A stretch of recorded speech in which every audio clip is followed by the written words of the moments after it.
अब बेटा ये 3D का सवाल है। The distance of the line from the point ये। तो इस लाइन की डिस्टेंस निकालनी इस पॉइंट से। मान लो जैसे ये पॉइंट आपको P है 1,4,0। इस पॉइंट की डिस्टेंस आपको इस लाइन से निकालनी है।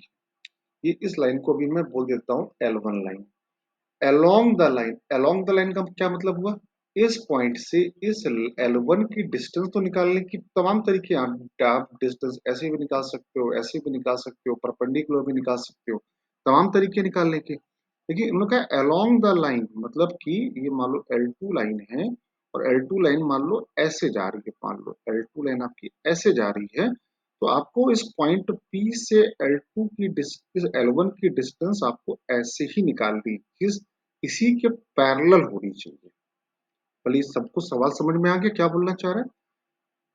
तो पॉइंट P की डिस्टेंस निकालनी है L1 से, लेकिन L2 के डायरेक्शन में। तो हमको ये हमारा L2 की डायरेक्शन हुई PQ।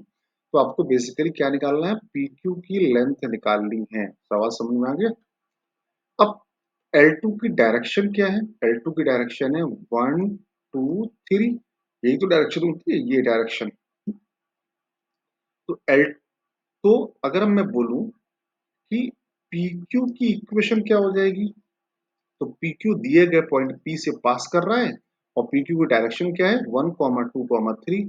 तो x माइनस x1 अपॉन ए, y माइनस y1, y मतलब ये पॉइंट जहां से पास कर रहा है, upon B, z minus z1 upon C. ये आपको PQ की लाइन आ गई। अब PQ के ऊपर किसी पॉइंट के कोऑर्डिनेट, तो x बराबर आ गया लैम्डा प्लस 1, y बराबर क्या आ गया 2 लैम्डा प्लस 4 और z बराबर आ गया 3 लैम्डा। सिमिलरली अगर हम बात करें तो सिमिलरली इस लाइन L1 के ऊपर किसी भी पॉइंट के कोऑर्डिनेट, L1 को अगर हम t से इक्वेट करते हैं तो x बराबर क्या आ गया 2t प्लस 2, y बराबर 3t प्लस 6 और z बराबर आ गया 4t प्लस 3। समझ में आया? तो ये आए क्या?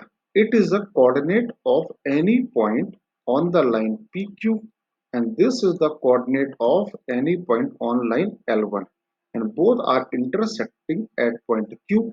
तो अगर दोनों पॉइंट Q पे इंटरसेक्ट कर रहे हैं तो दोनों के x कोऑर्डिनेट सेम होने चाहिए, y कोऑर्डिनेट सेम होने चाहिए और z कोऑर्डिनेट भी सेम होने चाहिए।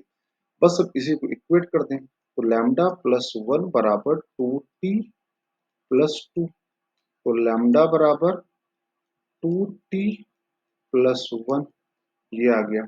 और इसको बराबर करें तो 2 लैम्डा प्लस 4 बराबर 3t प्लस 6। तो 2 लैम्डा बराबर कितना आ गया 3t, 6 माइनस 4 2 आ गया। तो अब लैम्डा की वैल्यू यहाँ से उठा के यहाँ डाल दें, कितना आया 2t प्लस 1 बराबर 3t प्लस 2। तो यहाँ से 4t प्लस 2 बराबर 3t प्लस 2। यहाँ से t की वैल्यू तो आ रही है 0। t की वैल्यू 0 है तो लैम्डा की वैल्यू क्या आ रही है 1। आई होप सबको समझ में आया होगा। ठीक, आपको अगर यहाँ तक बात समझ में आई है तो अब टी जी तो मतलब इस पॉइंट क्यू के कोऑर्डिनेट क्या हो जाएंगे। तो लैम्डा की वैल्यू में डाल दी यहाँ पे 1, ये कितना आ गया 2। लैम्डा यहाँ डाला 1 तो कितना आया 4 और लैम्डा यहाँ डाला 1 कितना आया 3। बस पी क्यू की डिस्टेंस निकाल लो बाई डिस्टेंस फॉर्मूला। तो पी क्यू की डिस्टेंस अगर आपने निकाली बाई डिस्टेंस फॉर्मूला तो कितनी आ जाएगी भाई 2 माइनस 1 1, 4 माइनस 4 0, 3 माइनस 0 9। तो रूट 10 आ गया डिस्टेंस। 243 गड़बड़ है क्या? तो ऑप्शन नहीं मैच कर रहा है 109। तो एक बार हम इसको एक बार कैलकुलेशन चेक करेंगे।